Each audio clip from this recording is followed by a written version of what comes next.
নবম পে স্কেলে বেতনের অনুপাত 1:8 চূড়ান্ত। সংগ্রামের কাছে হার মানল বৈষম্য, বদলাতে শুরু প্রশাসনের হিসাব। সরকারি চাকরিজীবীদের সকল খবরের আপডেট সবার আগে পেতে চ্যানেলটিতে লাইক এবং সাবস্ক্রাইব করুন। দৈনিক ইত্তেফাক ৯-০১-২০26। নবম পে স্কেলে বেতনের অনুপাত 1:8 চূড়ান্ত।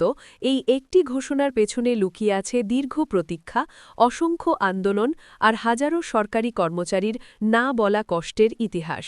বছরের পর বছর ধরে যারা রাষ্ট্রের চাকায় ঘাম ঝরিয়েছেন, ফাইলের পাহাড় ডিঙিয়ে মাঠে ঘাটে অফিসে নিরবিচ্ছিন্ন দায়িত্ব পালন করেছেন, তাদের কাছে এই অনুপাত শুধু একটি সংখ্যা নয়, এটি মর্যাদার প্রশ্ন, ন্যায্যতার প্রশ্ন, বেঁচে থাকার প্রশ্ন।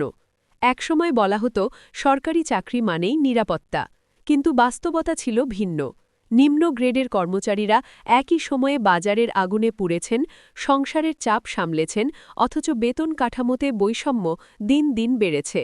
1:5, 1:6 এসব অনুপাতের প্রস্তাব ঘুরে ফিরে এলেও বাস্তব জীবনের সঙ্গে তার মিল ছিল না। সেই বৈষম্যের দেয়াল ভাঙতেই শুরু হয় সংগ্রাম।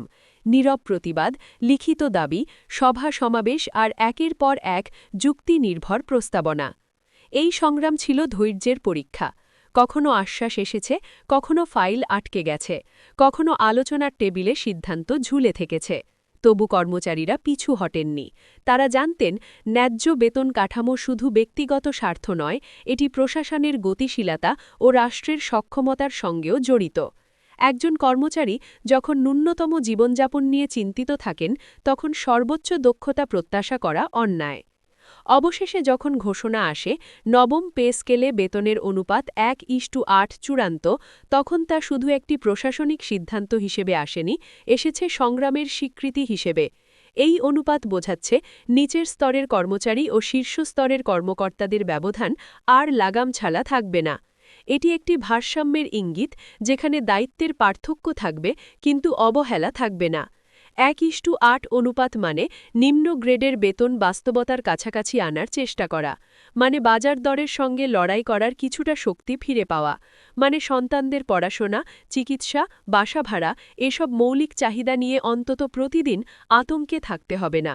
যদিও এটি সব সমস্যার সমাধান নয়, তবু এটি একটি শক্ত ভিত্তি, যার ওপর দাঁড়িয়ে ভবিষ্যতের সংস্কার সম্ভব। তবে এই সিদ্ধান্ত একদিনে আসেনি।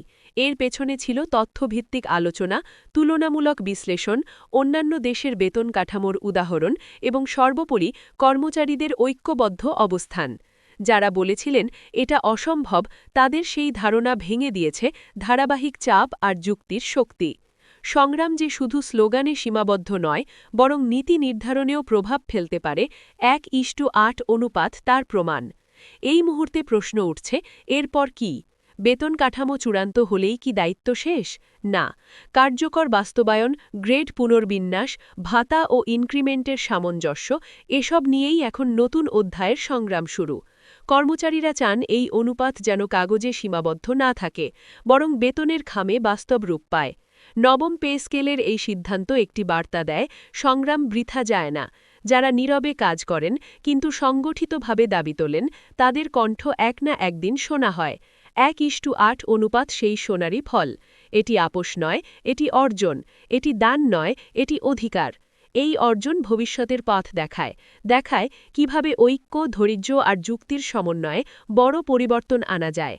আজ 1:8 চূড়ান্ত, কাল হয়তো আরও ন্যায্য কাঠামোর দিকে যাত্রা। তবে একটি কথা স্পষ্ট, এই সংগ্রাম এখানেই শেষ নয়। ন্যায্যতা যতদিন পূর্ণতা না পায়, ততদিন সরকারি কর্মচারীদের কণ্ঠ থামবে না। এই পর্যায়ে এসে একটি বিষয় স্পষ্ট করে বলা দরকার, নবম পে স্কেলের 1:8 অনুপাত কোনো করুণার ফল নয়, এটি রাষ্ট্রের কাছে কর্মচারীদের ন্যায্য পাওনার স্বীকৃতি। যারা দিনের পর দিন ফাইল ঠেলে, মাঠে দৌড়ে, ঝুঁকি নিয়ে দায়িত্ব পালন করেছেন, তাদের শ্রমের মূল্য হিসাব করতেই এই অনুপাত। এই সিদ্ধান্ত প্রশাসনের ভেতরে দীর্ঘদিন জমে থাকা ক্ষোভ ও হতাশার অনেকটাই প্রশমিত করবে আশা করছেন সংশ্লিষ্টরা।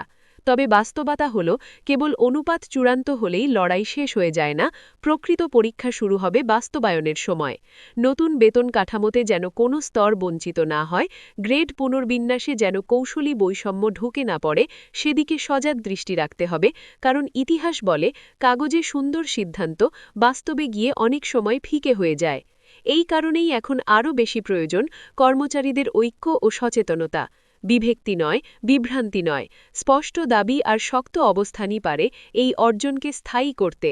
নবম পে স্কেলকে শুধু একটি সংখ্যা বা গ্যাজেট হিসেবে নয়, বরং জীবনমান পরিবর্তনের হাতিয়ার হিসেবে প্রতিষ্ঠা করাই হবে পরবর্তী সংগ্রামের মূল লক্ষ্য। শেষ কথা একটাই, 1:8 অনুপাত চূড়ান্ত হওয়া মানে লড়াই থেমে যাওয়া নয়, বরং এটি নতুন শক্তি নিয়ে সামনে এগিয়ে যাওয়ার সংকেত। ন্যায্যতা যেখানে প্রশ্নে পড়বে, সেখানে কণ্ঠ উঠবেই। কারণ এই সংগ্রাম কোনো একক ব্যক্তির নয়, এটি লাখো কর্মচারীর সম্মিলিত আত্মসম্মানের লড়াই, যা থামার নয়, ভাঙার নয়।